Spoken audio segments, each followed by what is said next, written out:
I'm super nervous about sharing this story with you all, but I feel like it's something I need to get off my chest. My parents skipped my wedding because my fiancé was just a plumber in their eyes, but I stood my ground and married him anyway. Now they're panicking after seeing the photo I sent, and honestly, it feels like sweet justice after everything they put me through.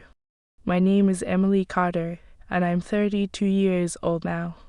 I grew up in a fancy neighborhood in Chicago with my parents, Robert and Margaret, who run a big real estate company worth millions. My younger sister, Sarah, is 2 years younger than me, and from day one, she was their golden child. We all got along okay at first, with family vacations to places like Cape Cod and holidays that seemed picture perfect. Think Thanksgiving dinners with a massive turkey and all the trimmings. But looking back, the favoritism was always there, simmering under the surface, like a crack in a foundation you don't notice until the whole house starts to shift. Everything started so innocently back when I was a kid. Our family home was this huge place in Lincoln Park, with a backyard that felt like a private park, complete with a swing set and a koi pond that sparkled in the summer sun. We'd have these big Sunday brunches where Mom would make stacks of fluffy pancakes, drizzled with maple syrup that filled the air with a sweet, comforting scent. Dad would tell animated stories about his latest business deals, his hands waving as he described outsmarting competitors, his laughter booming through the dining room. Sarah and I would chase each other around the garden, our giggles echoing off the stone patio, collapsing on the grass in a heap of joy. I felt like we were the luckiest sisters in the world, wrapped in the warmth of those moments, the clink of coffee mugs, the chirping of birds in the oak trees, the sense that nothing could ever come between us. But even then, little things hinted at what was coming. Sarah always got the bigger slice of chocolate cake at birthdays, her piece piled high with frosting while mine was noticeably smaller. When we went shopping for school supplies, she'd get a shiny new backpack with glittery straps, while I got a practical one-hour hand-me-down from the year before. For my 10th birthday, I got a set of books great for me, since I love reading, but they felt like an afterthought compared to the brand new bike Sarah got for hers, complete with a bell and streamers. I remember standing in the driveway, watching her ride circles around me, her laughter bright while I clutched my books, a pang of envy mixing with confusion.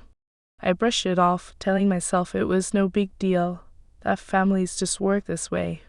But deep down, a tiny seed of doubt planted itself in my heart, whispering that maybe I wasn't as special to them as Sarah was. Those early years were filled with moments that seemed perfect on the surface.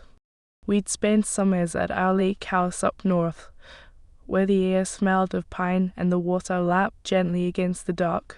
Sarah and I would build sandcastles, our hands gritty with wet sand, and Dad would pretend to be a monster chasing us into the lake, our screams turning to laughter. Mom would sit on the porch, sipping lemonade, her smile warm as she watched us. I clung to those memories, believing we were a tight-knit family. But looking back, I see the pattern. Sarah's sandcastles were always praised as works of art, while mine were cute efforts. When we played games, Sarah's wins were celebrated with high fives and extra dessert, while my victories got a quick nod or a distracted "good job, Emily." I told myself it was because she was younger, that she needed more attention, but the imbalance started to weigh on me like a heavy cord I couldn't shrug off. As I got older, I threw myself into school, hoping my achievements would make my parents see me the way they saw Sarah. I stayed up late studying, my desk lamp casting a warm glow over my textbooks. The quiet hum of the house around me. I joined the debate team, won science fairs, and earned a spot on the honor roll every semester.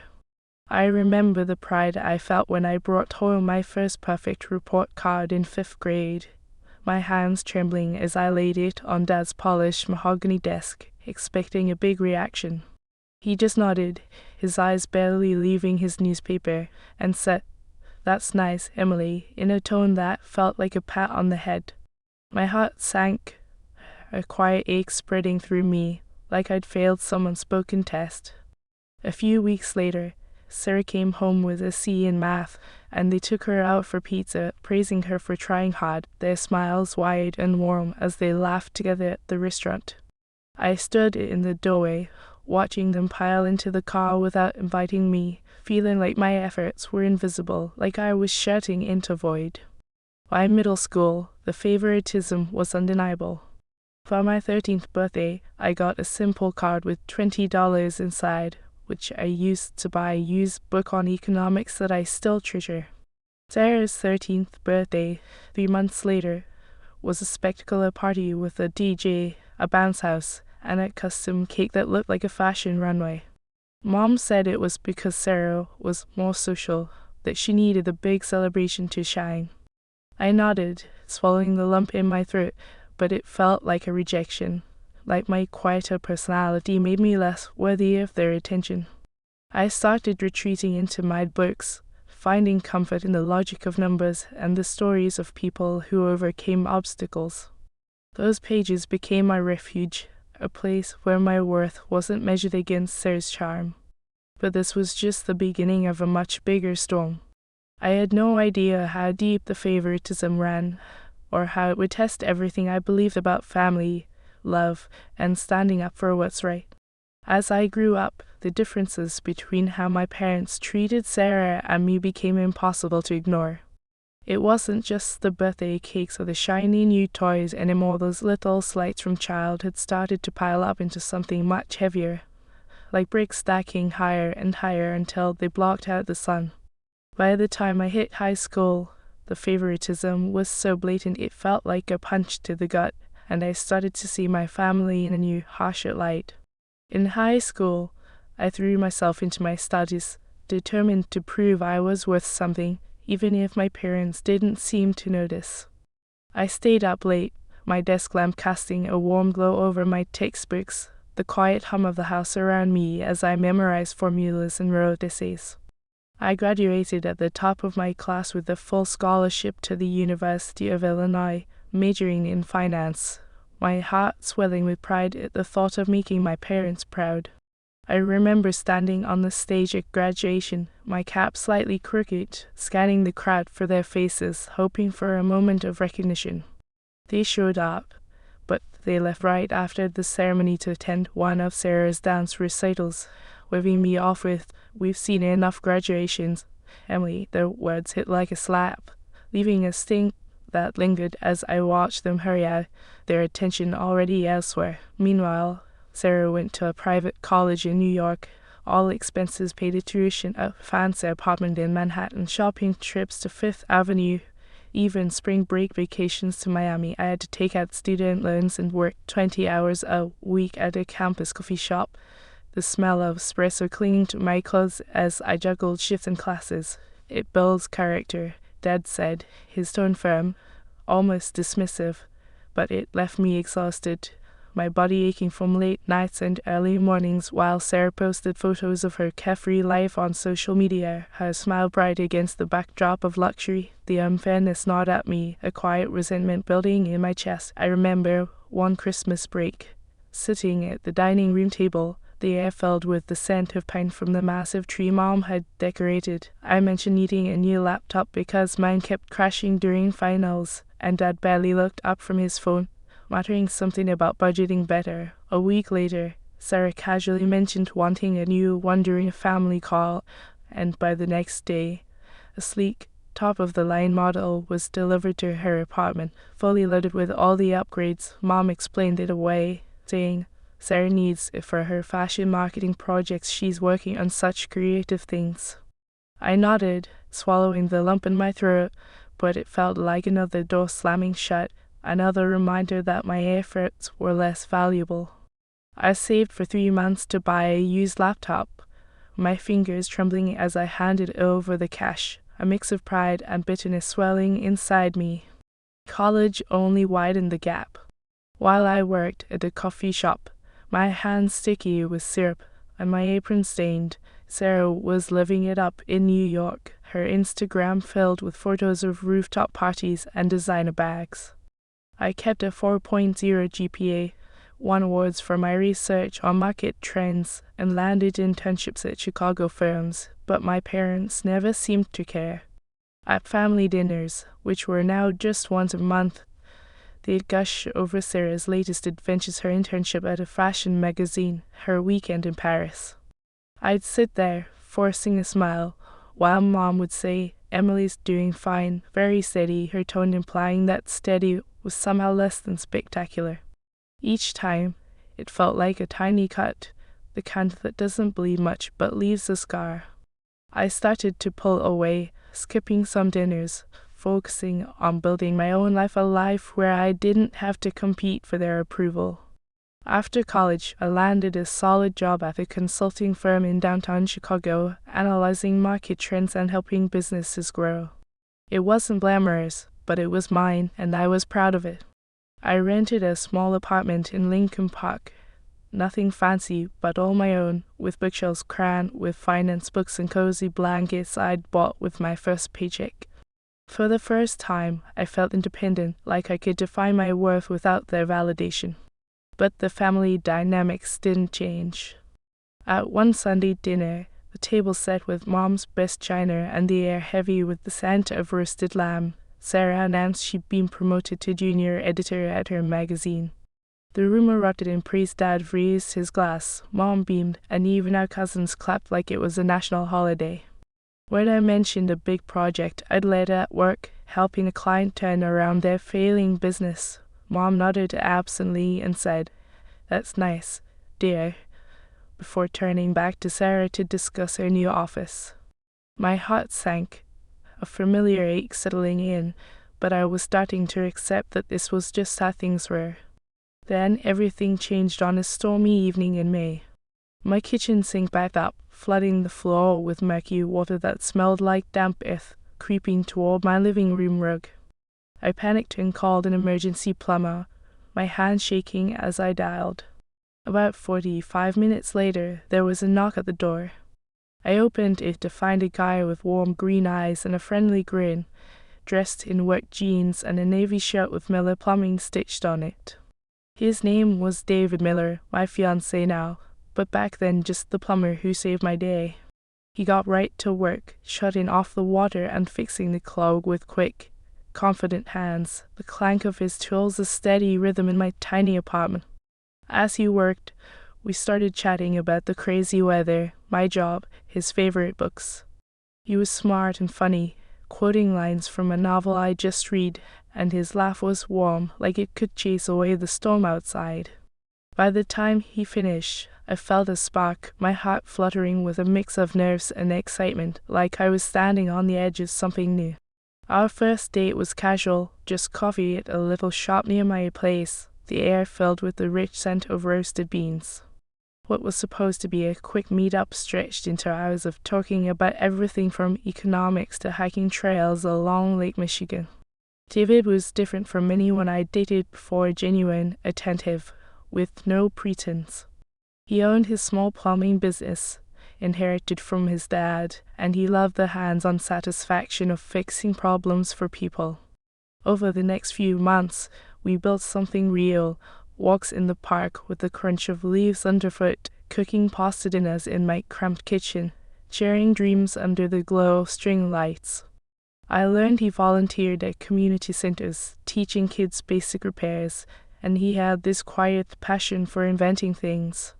One night, when he came over for dinner, he spotted my bookshelf and pulled out a book on market disruptions, diving into a deep discussion about economic theory. I stood there, wooden spoon in hand, my heart swelling with warmth and admiration. For the first time, I was falling in love without any doubts, feeling like I was finally seen for who I was. But introducing David to my family was like stepping into a minefield. I brought him to Sunday dinner, hoping they'd see how happy he made me. The dining room smelled of roasted chicken and rosemary, the table set with Mom's favorite crystal glasses, but the air turned cold the moment I said David was a plumber. Mom's smile froze, her lips pressed into a thin line, and Dad's eyes narrowed just a bit, like I'd brought home bad news. How practical, Mom said, her tone laced with fake enthusiasm that felt like a jab. Throughout the meal, they barely spoke to him, instead grilling Sarah about her new promotion and her boyfriend, Michael, who came from a wealthy family with old money ties. David stayed polite, asking about Dad's business and complimenting Mom's cooking, his voice steady despite their icy reception. In the car home, I felt a wave of anger and embarrassment crash over me, my hands gripping the steering wheel so hard my knuckles turned white. How could they be so judgmental? David just held my hand, his touch grounding me, and said, "It's okay, Emily. Their opinions don't change us." But inside, I was boiling, feeling like once again I wasn't good enough in their eyes. The slights kept coming, each one sharper than the last. At family gatherings, Mom would pointedly talk about Michael's Harvard degree or Sarah's glamorous life in fashion, glancing at David as if he didn't belong in their polished world. Their words were like needles, subtle but piercing, and I could feel the tension building inside me, a mix of frustration and protectiveness. I started to notice how they treated anyone who didn't fit their idea of success, dismissive, condescending, as if David's hard work meant nothing because it didn't come with a corner office or a trust fund. I was still hoping they'd come around, that they'd see how much he meant to me, but I was starting to lose faith, and I had no idea then that this was only the beginning of a much bigger storm. The tension with my family only grew worse as my relationship with David deepened. What started as subtle digs and cold shoulders turned into something far more blatant, like a storm that had been brewing for years finally breaking loose. Their judgment of David, my boyfriend, wasn't just about him being a plumber, it was about their refusal to see me as anything but second best to Sarah, my younger sister. I kept hoping they'd come around, that they'd see how happy David made me, but every family interaction pushed that hope further out of reach. The slights piled up, each one sharper than the last. At one family gathering at our lake house up north, the air thick with the scent of pine and grilled steaks, Mom accidentally set the dinner table for 5 instead of 6, leaving David to pull up a chair from the corner. Dad spent the evening talking stock portfolios and real estate deals with Sarah's boyfriend, Michael, tossing around jargon-like dividend yields and market caps in a way that deliberately excluded David. Sarah chimed in with a snide remark about how charming it was that David worked with his hands, her smirk cutting deeper than her words. I felt a surge of humiliation and protectiveness, my stomach twisting as I watched David smile politely, his jaw tight but his composure unshaken. In the quiet of our room that night, the lake lapping softly outside, I broke down in tears, the cool breeze doing little to soothe my anger. "They are awful," I sobbed, my voice cracking. David pulled me close, his arm strong and reassuring, whispering, "Their prejudice says more about them than us." But he had this mysterious smile when he added, "Trust me, Emily, there's more to my story than they know." My curiosity spiked, a flicker of hope cutting through my frustration, but I let it go, clinging to the warmth of his embrace. Things hit a breaking point when David proposed 6 months later. We were at a quiet spot in Grant Park, surrounded by blooming tulips and daisies, their sweet scent mixing with the fresh spring air.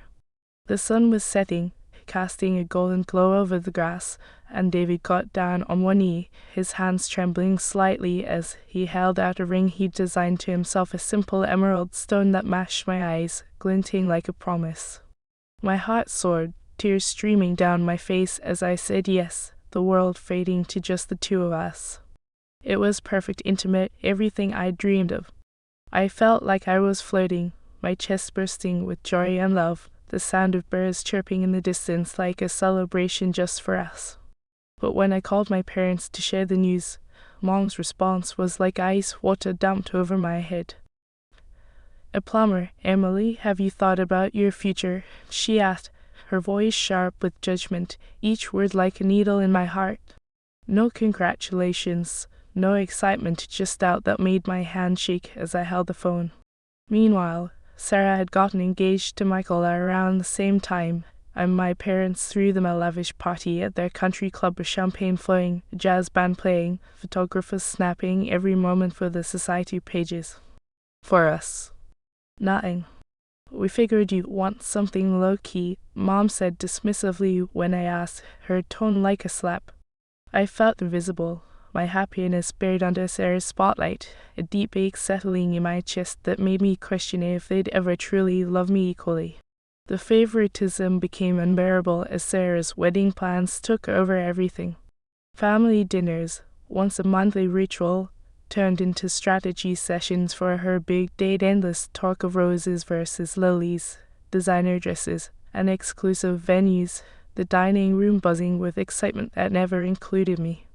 The clink of wine glasses and Mom's laughter filled the air, but it felt like mockery, each moment rubbing salt in the wound.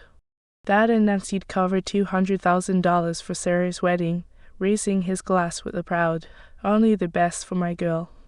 I sat there, forcing a smile, my heart breaking as I realized they'd never see my life as worthy of the same effort. When I mentioned a simple garden ceremony, Mom just smiled tightly and said, "That sounds fitting," her condescension like a weight on my chest. I felt small, unworthy, like my choices were always second best.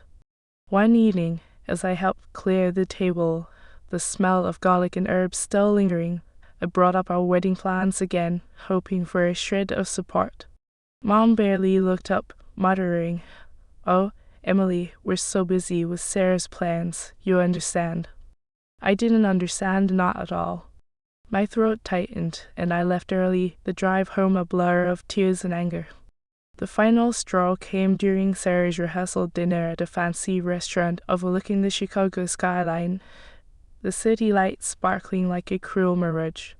The room was filled with the clatter of silverware and the hum of excited chatter, but I felt like an outsider in my own family. Dad stood to toast Sarah and Michael, praising his ambition and connections, his eyes flicking to David with clear disdain, as if he were invisible. To a couple with a bright future, he said, his glass raised high, and the room erupted in cheers. I sat frozen, my hands clenched under the table, a fire igniting inside me. I didn't need their approval anymore. David's love was enough, his steady presence like an anchor in the storm. That night, as we sat in our hotel room, the city's glow filtering through the curtains, David pulled me aside, his voice steady but his eyes vulnerable. "I haven't been completely honest with you, Emily," he said, taking a deep breath. My heart raced, a mix of fear and curiosity tightening my chest. I didn't start as a plumber. He confessed he had a degree in mechanical engineering from the Massachusetts Institute of Technology, one of the top schools in the country. He'd worked at a leading tech firm for 6 years, designing systems for renewable energy, but the 80-hour weeks and corporate pressure burned him out. When his dad got sick, he took over the family plumbing business, finding purpose in the hands-on work of solving real problems for real people. But here's the first twist. He'd been secretly developing a revolutionary water-saving device for homes, a system that could cut water use by up to 60%. He'd been testing prototypes in clients' homes, refining the design, and had just secured a patent with 3 venture capital firms circling for a deal. He'd kept it quiet, he said, because he wanted to be loved for who he was, not his resume or potential bank account. "Your parents judge people by credentials and status," he said, his eyes locking with mine. I wanted them to accept me as David, the plumber, not David, the MIT grad or inventor. I was stunned, my jaw dropping as pride and love flooded me, like sunlight breaking through clouds. I hugged him tightly, tears streaming down my face, feeling like I'd found a treasure no one else saw. "Why didn't you tell me sooner?" I asked, my voice muffled against his shoulder. He smiled, brushing a strand of hair from my face. "Because you love me for me, Emily. That's all I ever wanted." We decided not to tell my family yet, let them show their true colors at our wedding. I felt a mix of excitement and defiance, like we were holding a secret weapon they'd never expect. But as our wedding day approached, the weight of their rejection grew heavier.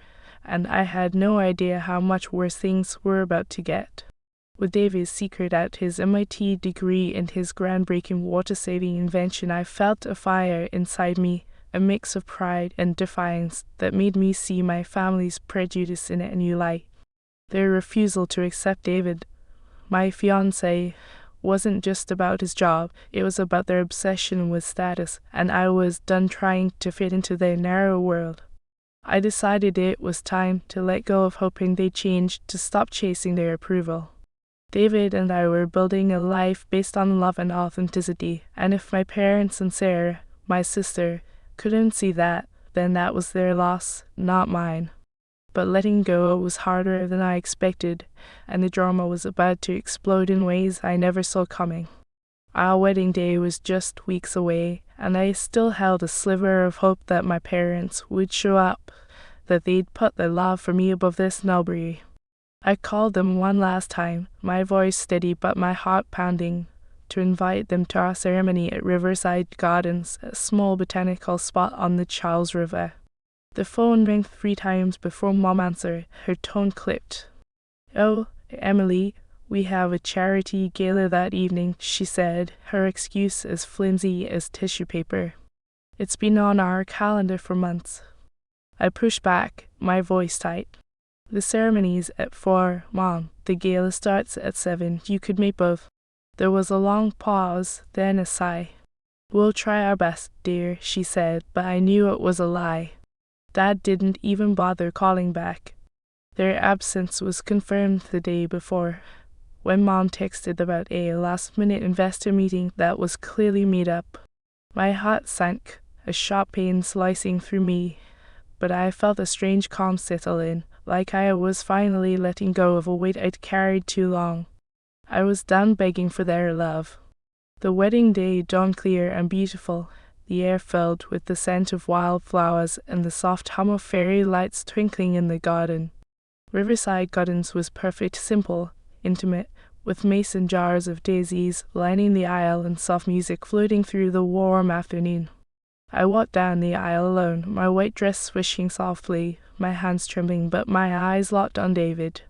His gaze was steady, warm, full of love, and it dulled the ache of my parents' absence. We exchanged vows, promising to value each other beyond status or wealth, our voices trembling with emotion as our friends cheered. The reception was a blur of laughter, dancing under the stars, and toast from people who truly cared about us. But as we drove to our honeymoon cabin that night, the fireplace already crackling when we arrived, I felt a bittersweet mix of joy and loss. My family had chosen their pride over me, and it hurt more than I could say. What would you do if your family turned their back on the most important day of your life? Would you keep trying to win them over, or would you let them go, like I was starting to? The drama didn't end with the wedding. That night, as David and I sat by the fire in our cozy cabin, the smell of pine and smoke wrapping around us, my phone buzzed with a frantic call from Sarah. Her voice was shaky, tears choking her words, and what she said hit me like a freight train. Here's the second twist. She'd been betraying me for months. During a family visit to our apartment a few months back, she'd overheard David talking to a colleague about his water-saving invention. Jealous of my happiness and desperate to stay the golden child, Sarah had snuck into his home office while we were distracted, copying files from his laptop that detailed his prototype designs. She planned to sell them to a competitor through Michael's shady business contacts, thinking it would ruin David's career and make her look even better in our parents' eyes. "I didn't mean for it to go this far," she sobbed over the phone, her voice breaking. "I just wanted them to love me more." My stomach dropped like a stone, anger and sadness swirling in a whirlwind. How could my own sister do this? My hands trembled as I gripped the phone, the cozy cabin suddenly feeling too small, the crackling fire unable to warm the chill in my bones. David was furious but calm, his jaw tight as he listened to my recounting of Sarah's confession. "We'll handle this legally," he said, his hand steady on my shoulder, his voice like an anchor. "She's not getting away with this." I nodded, tears streaming down my face. feeling betrayed to my core. But that was just the beginning. When Sarah broke down and told our parents about her theft attempt, hoping for their support, they didn't apologize or reach out to me. Instead, here's the third twist, they tried to cover it up with blackmail. They called me the next day, their voices dripping with fake concern, offering $10,000 to drop any charges against Sarah. This could ruin her future, Emily, Mom said, her tone pleading but laced with disdain for David.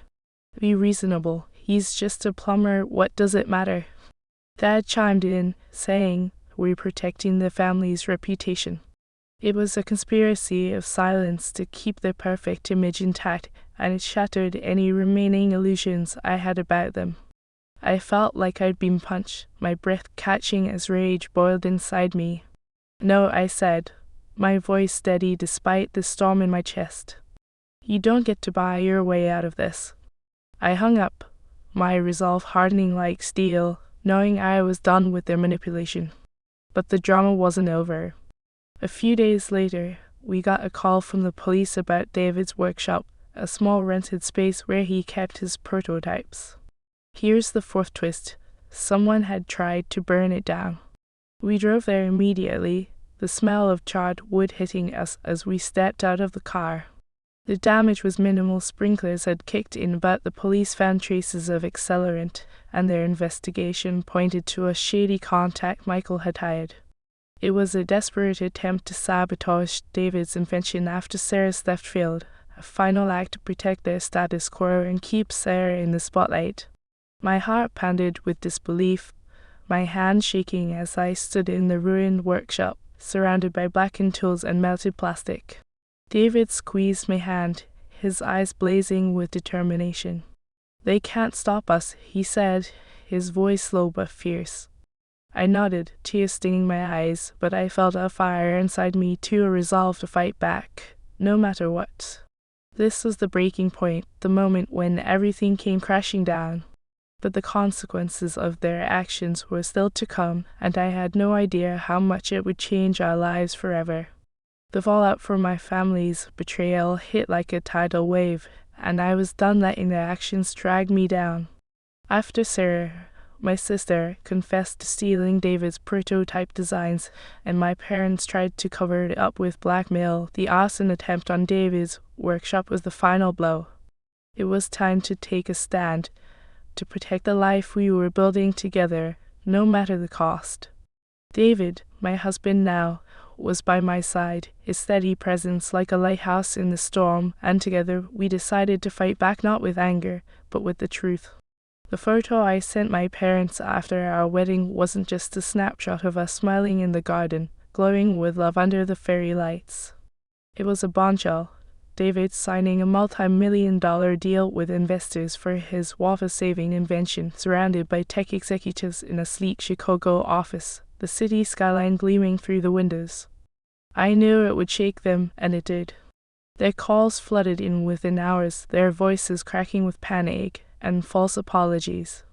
Emily, let's meet and talk this through, Mom pleaded, her tone softer than I'd ever heard. Dad chimed in. We didn't realize David was successful. The sudden interest wasn't about love or regret, it was about saving face, about latching on to David's newfound status. I felt a cold satisfaction, like justice finally catching up, but it was mixed with a hollow ache. They hadn't cared about me when they thought David was just a plumber, and their change of heart now only proved how shallow they were. I didn't answer their calls, letting the silence speak for me. The legal process moved quietly but swiftly. David and I worked with the police, providing evidence of Sarah's theft attempt, digital copies of the files she'd taken, timestamps from his laptop, even security footage from our apartment showing her sneaking into his office. The Arson investigation tied back to a shady contact Michael, Sarah's fiancé, had hired a lowlife with a rap sheet who confessed under pressure, admitting Michael paid him to torch the workshop to destroy David's prototypes. The courtroom was cold and quiet when Sarah and Michael faced charges for conspiracy and theft, their faces pale as the judge read the verdict. Sarah's eyes met mine across the room, red-rimmed and pleading, but I looked away, my heart heavy but resolute. They crossed a line that couldn't be undone, and I wasn't going to let their betrayal define our future. The judge sentenced them to community service and hefty fines, their reputations in tatters as the news spread through Chicago's social circles. My parents felt the fallout hardest. The carefully curated image of the perfect family, the real estate empire, crumbled like a house of cards when whispers of Sarah's arrest and their involvement in the cover-up reached their country club friends. I heard from a cousin that Mom stopped hosting her charity galas too embarrassed to face the gossip, and Dad's business deals started drying up as investors pulled back. I didn't feel triumph, just a quiet sadness, like mourning a family I'd never really had. Their world of status and appearances had collapsed, and I realized I'd never fit into it anyway. The sting of their absence at my wedding, their dismissal of David, their willingness to protect Sarah's betrayal, it all showed me they valued their image over me, and that truth hurt more than I could ever put into words. David and I moved forward, building a life that was ours alone. We bought a small house in a quiet Chicago suburb, with a big backyard where wildflowers bloomed, and a porch where we'd sit with coffee, watching the sunrise. His invention took off. His company, now called Aqualogic, secured contracts with major homebuilders, and his workshop hummed with new prototypes, the air filled with the metallic scent of innovation. I kept my job at the consulting firm, finding joy in helping businesses grow, but my real happiness was coming home to David, to a life built on trust and love. Our friends, the ones who danced at our wedding under the stars, became our family, filling our home with laughter and warmth. I'd walk through our living room, past photos of us hiking along Lake Michigan or cooking together, and feel a peace I'd never known with my parents. But the scars remain. Sometimes, late at night, when the house is quiet except for the soft hum of the fridge, I think about my family, the Sunday brunches, the lake house summers, the moments I thought we were close. I wonder if I could have done something different, if I could have made them see me. But then David reaches for my hand, his touch grounding me, and I know I made the right choice. Cutting ties wasn't easy. It felt like carving out a piece of my heart, but it was the only way to protect the life we've built. I've learned that family isn't just blood, it's the people who see you, who stand by you, who love you for who you are, not what you can do for them. If you were in my shoes, facing betrayal from your own sister and parents who valued image over love, would you have forgiven them or cut ties like I did? Share your thoughts in the comments below. I'd love to hear what you do. It's not an easy question, and I'm still navigating the aftermath myself. And if this story hit close to home, hit that subscribe button for more real stories that dig into the messy, complicated parts of life. Thanks for listening, and check out the next video. It's got just as much drama waiting for you.